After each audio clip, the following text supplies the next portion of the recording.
ថ្ងៃថតនេះថ្ងៃថតថ្ងៃទី25 ខែ 5 ឆ្នាំ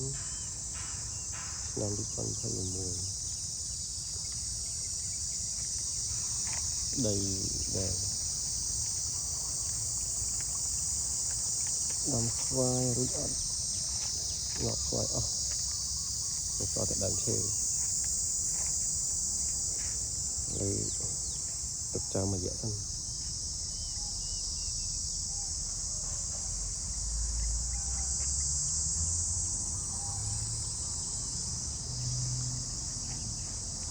នៅខាងផ្ទះយូនលូត្រីបាទបោះសម្រាមចោលនេះបាទទៅសម្រាម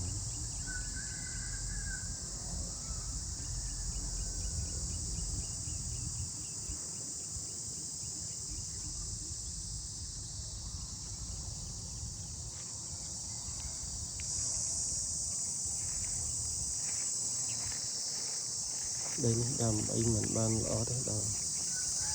ល្អទៅដើមកាសាដើមខ្វិតនឹងដុះបាន